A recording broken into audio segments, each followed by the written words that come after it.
So here's the cake pattern. First of all, you cut out all the shapes.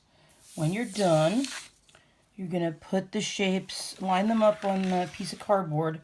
Try and figure out a way to make it so that they all fit. In other words, you're going to most economically arrange the shapes on the cardboard so that you don't have to use too many pieces. So I've already done that, and now I'm going to take them off, and I'm going to cut them all apart. Okay, now that I have the pieces cut out, I'm going to arrange them and put them together to make a 3D cake box. So let's see, these go here, and this goes here, and match them up edge to edge as exactly as you possibly can. The best type of tape for this is masking tape. I happen not to have any at home right now, so I'm using Scotch tape. You're just going to use flat pieces of tape. You don't have to use a lot. And as you put on each piece of tape, use your finger to smooth it down so that the tape doesn't come off later. That's really important. Never ever, when you're making a 3D sculpture, ever use one of those sticky loops of tape. Only use flat pieces of tape that go across both pieces you're trying to attach. So it's going to almost, well, you'll see when I put it together, it's going to almost create a hinge. I'm going to lift the shape up to put together. All you have to do is fold them along the joints, and you have a three-dimensional cake box. And now we're going to put it all together, one side at a time. So let's start with this side.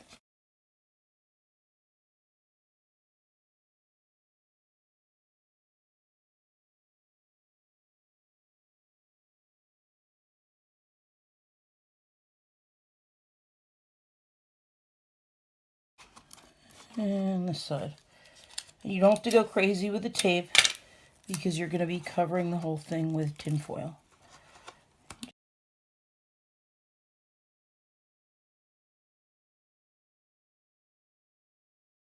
So here's the tinfoil.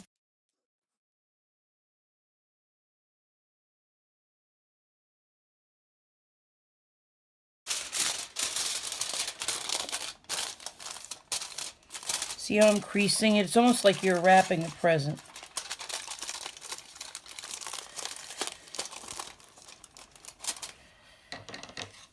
You don't want to crumple it on here because you don't want to have these weird lumps that you have to deal with and incorporate into your sculpture later. And the reason why we're using tinfoil is it's going to create a moisture barrier between the Plaster kraft bandages that we're going to be using and the cardboard, so we don't have to worry about the cardboard getting saturated and our sculpture collapsing. It's a trick that was taught to me by another art teacher, Eric Gibbons, and I've been using it ever since, and it works really, really well.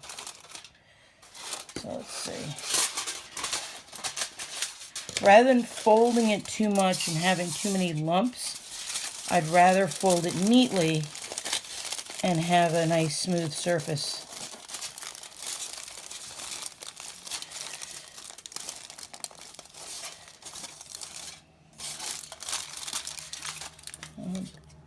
Just a little extra that I'm going to fold over. Now, how do you know if you did a good job or a bad job? Well, it should still have the look of a piece of cake. If it looks like a blob, then you did it wrong. And notice how when I turn it over, this becomes the bottom and this becomes the top. So, at this point, this is what I'm going to be putting the Plaster kraft bandages on. This is the top, these are the sides. Notice how nice and neat they are. This is the back. The fact that the back has a little bit more tinfoil on it is fine because that's where the most frosting goes anyway. And this is the bottom. See, it's the sloppiest side. So I'm going to use a Sharpie marker. It's got to be a permanent marker. And I'm going to write my name on the bottom. And the nice thing about that is I never have to put any plaster on the bottom. This can stay the silver color. It's the bottom. No one's going to see it. And later on, we're going to probably hot glue these to paper birthday plates anyway, so we don't actually need to have anything on here. It's going to be glued down to a plate anyway. And now we can start using the plaster bandages. I have scissors that I have set aside just for use with the plaster wrap, so I want you to use those. I don't want you to use the good scissors. Even with those scissors, only cut the plaster wrap when it's dry. If you cut it when it's wet, the plaster will go through a chemical change, and when it hardens, it's hardened permanently. Re-wetting it will not change it back. So what ends up happening is the scissors get jammed closed, they rust, and they're useless. So use only the scissors I have set aside just for plaster wrap, and only do any cutting when the scissors are dry. That being said, you can actually cut some fairly large pieces, and I'll show you why. You have to use hot water. Do not use cold water. Try and use the hottest water that you can get out of the faucet. You're going to put it in here. Take it out.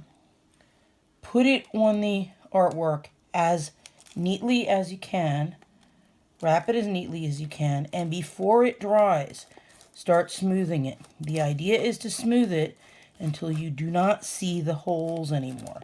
Do not put on the next piece of plaster until you're fully done smoothing every part of the piece that you already put on. So if you see any holes, you are not done. It has to be done immediately while the plaster is still wet. Once it dries, it's going to be permanently whatever way it was when you put it on. So if I mess up and allow this to dry like this, that is how it will look permanently, and I'll never be able to smooth out those holes. It has to be done immediately.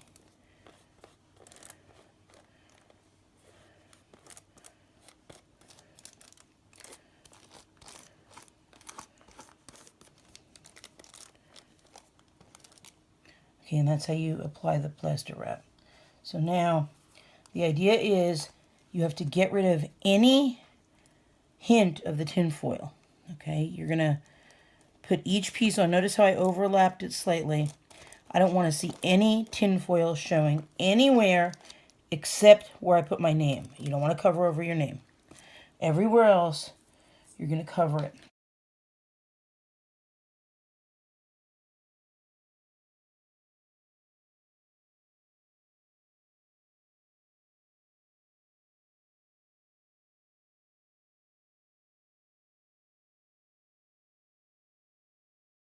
I'm going to have to dry off my hands and cut another batch of plaster.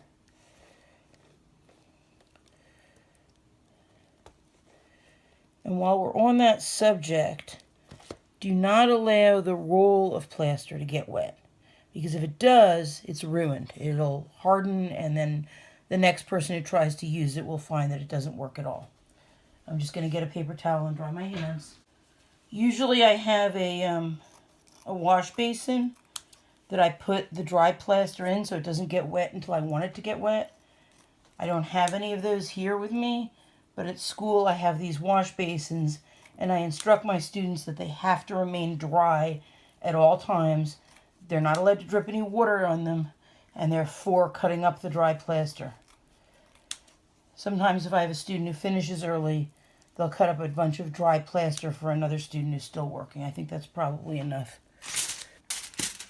Okay, so this has to be covered.